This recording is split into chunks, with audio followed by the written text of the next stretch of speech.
Hello दोस्तों, कैसे हैं सभी लोग। उम्मीद है आप सभी लोग अच्छे ही होंगे। देखिए, आप लोगों को बता दें, जो आज का टॉपिक है हमारा वो लाभ और हानि पर आधारित है। देखिए, आप लोगों को सबसे ज़रूरी बात ये है कि लाभ हानि का टॉपिक जो होता है शुरू से लेकर के आखिरी तक, यानी कि जीवन की जहाँ से शुरुआत होती है, प्रारंभ होता है, वहाँ से लेकर के जीवन के अंत तक लाभ और हानि का ये सिस्टम जो है वो चलता रहता है। तो आज हम इसी के बारे में बात करेंगे कि व्यक्ति को कब लाभ होता है और कब हानि होती है। तो सबसे पहले, अगर आप लोग एक स्टूडेंट हैं, आप लोग पढ़ाई कर रहे हैं, तो आप लोगों के लिए ये वीडियो बहुत ही इम्पोर्टेंट है। आप लोग ध्यान दीजिएगा, बहुत ही इम्पोर्टेंट है आप लोगों की पढ़ाई के दृष्टिकोण से। और अगर आप लोग पढ़ाई कर चुके हैं या कोई तैयारी कर रहे हैं, तब भी आप लोगों के लिए इम्पोर्टेंट है। और अगर आप लोग पढ़ाई कर चुके हैं, बिल्कुल कुछ नहीं करते हैं, तो कोई बात नहीं, आप लोग इसको देखिए, समझिए और अपनी जो अगली पीढ़ी है उसे बताने का प्रयास करिए। आप लोग सिखाने का प्रयास करिए, समझाने का प्रयास करिए। तो देखिए, लाभ और हानि क्या होता है कि जैसे कि हम किसी चीज़ को पढ़ाई के हिसाब से अगर देखेंगे, किसी चीज़ को जैसे मान लीजिए हमने खरीदा और खरीदने के बाद उसे बेच दिया, तो हम वस्तु को कम पैसे में खरीदा और बेचने पर हमने क्या किया, उसके मूल्य को बढ़ा दिया। तो क्या हुआ, उस पर हमें उस वस्तु पर लाभ प्राप्त हो गया। लेकिन अगर हमने किसी चीज़ को खरीदने के बाद उस चीज़ को हमने कम कीमत पर बेचा, रेट कम कर दिए, तो हमें क्या हो गया, उस पर हानि हो गई। अच्छा, हानि होने के कई कारण हो सकते हैं, जैसे कि वस्तु को हमने खरीदा, चीज़ अच्छी नहीं लगी, हमने सस्ता करके बेच दिया, या वस्तु को हमने खरीदा, टूट गई, नुकसान हो गया, या कुछ इस तरीके से, या क्वालिटी अच्छी नहीं निकली, तो इस तरीके से हमें हानि का सामना करना पड़ता है, या हम हानि उठा करके उसे बेच लेते हैं। तो देखिए, ऐसी स्थिति में सबसे पहले अगर बात की जाए लाभ की, तो लाभ की अगर हम बात करते हैं तो सबसे पहले दो चीजें होती हैं गणित की भाषा में, एक होता है क्रय मूल्य और एक होता है विक्रय मूल्य। क्रय मूल्य का मतलब होता है खरीदा गया मूल्य। क्रय मूल्य का मतलब क्या हो जाता है, खरीदा गया मूल्य। जब हम किसी वस्तु को खरीदते हैं तो वो वस्तु का क्रय मूल्य कहलाता है, और जब उसी वस्तु को हम बेचते हैं या किसी वस्तु को बेचते हैं तो वो उसका विक्रय मूल्य कहलाता है। तो लाभ की स्थिति जब होगी तो हमें क्या करना होगा, हमारा विक्रय मूल्य ज्यादा होगा, विक्रय मूल्य ज्यादा होगा और क्रय मूल्य कम होगा। तो जब हमारा विक्रय मूल्य ज्यादा होगा और क्रय मूल्य कम होगा, तो हम क्रय मूल्य से विक्रय मूल्य को निकाल देंगे, और ऐसी स्थिति में हमें क्या हो जाएगा, लाभ हो जाएगा। तो ये होगा कब, जब विक्रय मूल्य हमारा अधिक है, विक्रय मूल्य ज्यादा है और क्रय मूल्य कम है। तो अगर इस तरीके से है तो हमें लाभ होगा उस वस्तु पर, और हम इसको निकालेंगे तो लाभ हमारा प्राप्त हो जाएगा। देखिए, अगर मान लीजिए विक्रय मूल्य कम है, विक्रय मूल्य कम है और क्रय मूल्य ज्यादा है। मान लीजिए किसी क्वेश्चन में क्या हुआ कि विक्रय मूल्य हमारा कम पड़ गया, क्रय मूल्य ज्यादा हो गया, तो हम क्या करेंगे, ऐसी स्थिति में हानि हमको हो जाएगी, और हमें हानि का, उस वस्तु में हानि का सामना करना पड़ेगा। तो हानि के लिए क्या सूत्र लगाएंगे, क्रय मूल्य माइनस विक्रय मूल्य। ठीक है, याद रखिएगा आप लोग कि जब हमारा विक्रय मूल्य यानी कि खरीदा गया मूल्य ज्यादा है और बेचा गया मूल्य कम है, तो हमें लाभ होगा। लाभ का फार्मूला विक्रय मूल्य माइनस क्रय मूल्य लगाएंगे और हम लाभ निकाल लेंगे। लेकिन अगर विक्रय मूल्य मान लीजिए हमने बेचा है कम में और हमने वस्तु को खरीदा था पहले ज्यादा रुपए में, तो यहां पर हमें क्या हो जाएगा, हानि हो जाएगी, और हानि का जो सूत्र होगा वो क्रय मूल्य माइनस विक्रय मूल्य हो जाएगा, और इस तरीके से हमारे क्वेश्चन में हानि हमें प्राप्त हो जाएगी। ठीक है, तो आप लोग ध्यान दीजिएगा। अगला क्वेश्चन देखेंगे। अगली बात यह है कि मान लीजिए कि इसमें और भी तरीके के सूत्र आते हैं। मान लीजिए कि क्रय मूल्य दिया है, हानि दी है, विक्रय मूल्य पूछता है, तो इसी सूत्र से हम चेंज करके उन्हें निकाल सकते हैं। ठीक है, तो देखिए, कभी कभी क्वेश्चन में क्या होता है, पूछा जाता है कि हमें कितने प्रतिशत लाभ हुआ। क्या पूछा जाता है, प्रतिशत लाभ या फिर प्रतिशत हानि। देखिए, इन दो चीजों की भी बात होती है कभी कभी क्वेश्चन में, प्रतिशत लाभ या फिर प्रतिशत हानि की। तो याद रखिएगा, जब लाभ होता है तो कुछ परसेंटेज लाभ होता है, तो ऐसी स्थिति में हम लाभ परसेंट निकालते हैं, और अगर हानि हुआ तो हानि कुछ परसेंटेज में होता है, तो उस स्थिति में हमको हानि परसेंट होती है।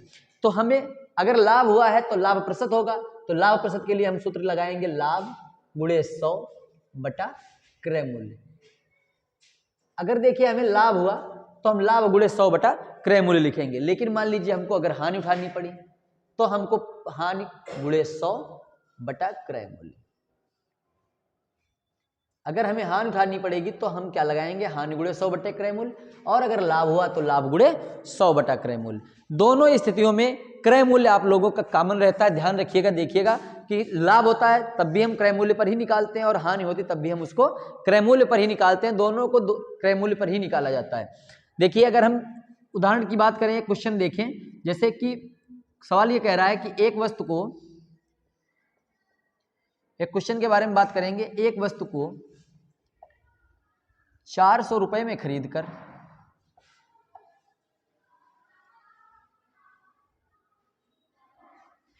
360 रुपए में बेचा गया। 360 रुपए में बेचा गया, प्रतिशत लाभ या हानि ज्ञात कीजिए।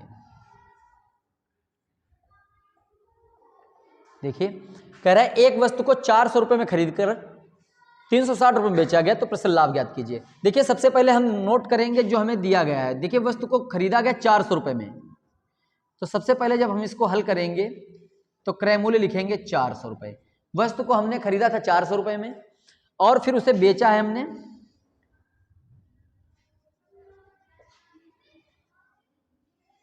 360 रुपए में। ठीक है, तो देखेंगे कि वस्तु को 400 रुपए में खरीदा गया, 360 रुपए में बेच दिया गया, तो हमें क्रय मूल्य हमारा ज्यादा है या विक्रय मूल्य? तो देख रहे हैं कि क्रय मूल्य ज्यादा है। क्रय मूल्य 400 है, विक्रय मूल्य 360 ही है, यानी कि हमने वस्तु को कम कीमत पर बेच लिया। तो देखेंगे क्रय मूल्य बड़ा हो गया है विक्रय मूल्य से, है ना। तो क्रय मूल्य जब बड़ा हो जाएगा तो ऐसी स्थिति में हम क्या करेंगे, सूत्र लगाएंगे हानि का। तो हानि का सूत्र लगा देंगे। तो हानि का सूत्र आप लोगों को बताया जा चुका है। हानि बराबर होता है क्रय मूल्य माइनस विक्रय मूल्य, क्रय मूल्य माइनस विक्रय मूल्य। क्रय मूल्य हमारा 400 रुपए है और विक्रय मूल्य 360 रुपए है। निकाल देंगे, आ जाएगा 40 रुपए। जब 400 में से 360 निकालेंगे तो कितना आ जाएगा, 40 रुपए आ जाएगा। ठीक है, तो आप लोग देख रहे हैं कि क्रय मूल्य जो था हमारा वो ज्यादा था, विक्रय मूल्य जो था वो कम था। तो 400 रुपए में खरीदी गई वस्तु 360 रुपए में बेची गई, 40 रुपए का हमको नुकसान उठाना पड़ा उस वस्तु में। तो अब हम क्या करेंगे, हानि हुई तो जायज सी बात है, जब हमें हानि होती है तो प्रतिशत हानि हम निकाल लेते हैं। तो प्रतिशत हानि का सूत्र देखिए आप लोगों को बताया गया, प्रतिशत हानि बराबर क्या होता है, हानि गुणे 100 बटा क्रय मूल्य होता है। अब हानि हमारी हुई 40 रुपए की, तो चेक कर लेते हैं, 40 गुणे 100 बटे हानि गुणे 100 बटा क्रय मूल्य। देखिए कितना है, क्रय मूल्य था हमारा 400 रुपए, तो बट्टे में कितना लिख देंगे 400। हल कर दीजिए, 0 0 कट गए, 4 1 कम 4 और 4 10 40। तो कितने रुपए आ गया, कितने प्रतिशत, 10% की हानि। जो हमें हानि उठानी पड़ी उस वस्तु पर कितने प्रतिशत की, 10% की उठानी पड़ी। ठीक है, तो ध्यान रखिएगा, इस तरीके से कोई भी क्वेश्चन आप लोगों के सामने आ जाता है जिसमें ये पूछता है कि कितने प्रतिशत की हानि हुई, कितने प्रतिशत का लाभ हुआ, इस तरीके से, तो हम इस तरीके से निकाल सकते हैं। ठीक है, देखिए एक क्वेश्चन और हम आप लोगों को बताएंगे। मान लीजिए इसमें अगर सिर्फ लाभ या हानि पूछता तो सिर्फ लाभ या हानि निकाल देते, लेकिन प्रतिशत में अगर पूछा गया है तो आप लोग उसको प्रतिशत में ही निकालेंगे। अगला देखिए, जैसे कह रहा है प्रश्न है, एक वस्तु को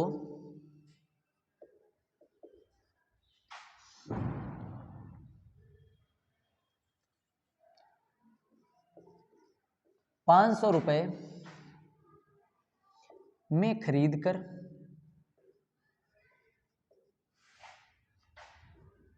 एक व्यापारी या एक व्यक्ति कह लीजिए, भाव है, उसे 600 रुपए में बेच देता है,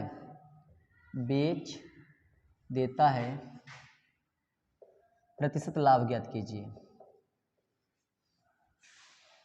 प्रतिशत लाभ ज्ञात कीजिए। ठीक है, तो प्रतिशत लाभ के बारे में बात हो रही है। तो प्रतिशत लाभ अगर पूछा गया तो सीधी सी बात है कि क्रय मूल्य कम है, विक्रय मूल्य ज्यादा है। तो पहले हल करने से पहले हम लिख लेंगे जो चीज लिखी हुई है। क्रय मूल्य देखिए लिखा है, क्रय मूल्य 500 रुपए, कोई भी क्वेश्चन को जब हम हल करते हैं तो जो चीज़ हमारे पास दी हुई होती है सबसे पहले हम उसे नोट कर लेते हैं। तो क्रय मूल्य अगर 500 रुपये दिया है तो 500 लिख लेते हैं। अब देखिए वस्तु को उसने 600 रुपये में बेच दिया, तो 600 रुपये में अगर बेच दिया तो 600 रुपये नोट कर लेते हैं। अब देखिए हमारा इसमें क्या है, क्रय मूल्य कम है, क्रय मूल्य कम है और विक्रय मूल्य क्या है, ज़्यादा है। तो विक्रय मूल्य अगर ज़्यादा है तो विक्रय मूल्य को हम बड़ा दिखा देंगे, और जब विक्रय मूल्य ज़्यादा होगा तो सूत्र लगाएंगे किसका, लाभ का। लाभ का सूत्र क्या होता है, विक्रय मूल्य माइनस क्रय मूल्य। ठीक है, मान रख दीजिए विक्रय मूल्य का मान है 600 और क्रय मूल्य का है 500।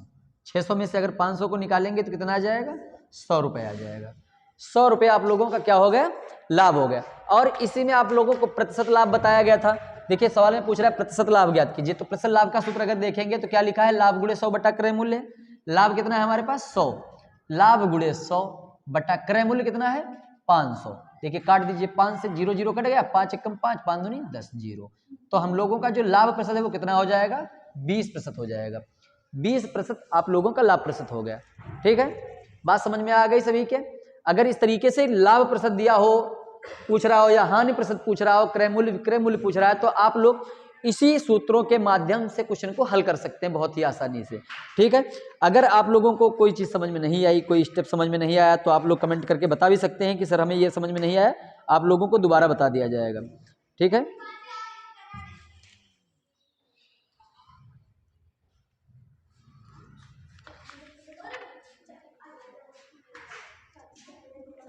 देखिए एक क्वेश्चन और देखेंगे, इसमें इस तरीके का भी क्वेश्चन आता है।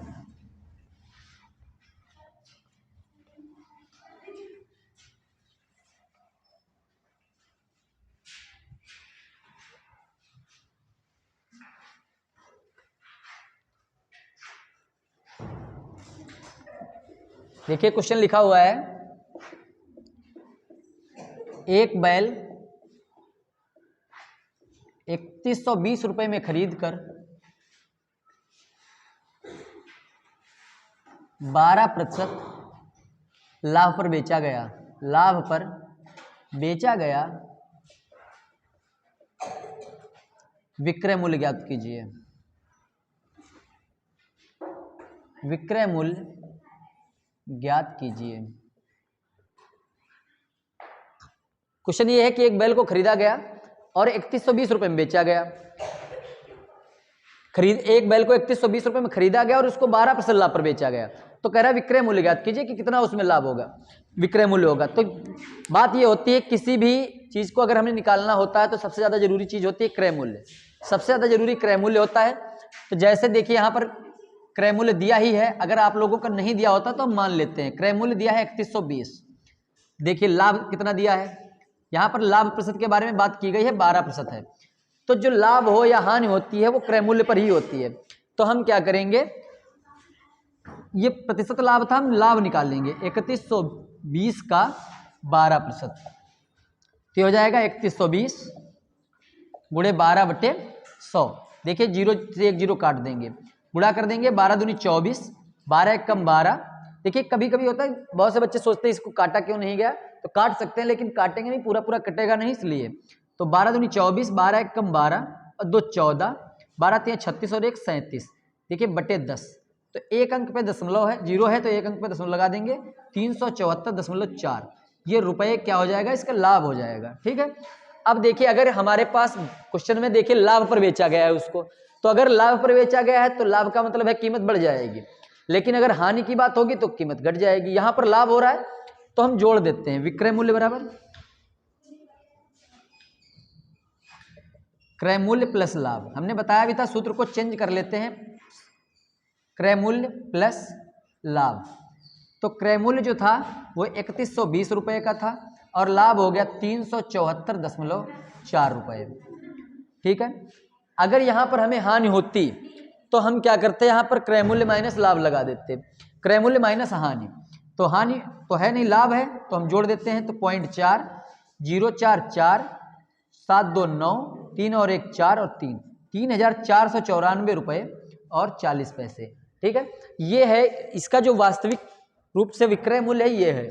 अगर कोई सवाल आप लोगों के सामने इस तरीके से आता है और जिसमें कह देता है मान लीजिए कि उसको हानि पर बेचा गया, तो अगर हानि पर बेचा जाएगा तो हम क्या करेंगे, यहाँ पर हानि निकाल लेंगे और हानि निकालने के बाद उसको हम घटा देंगे यहाँ पर।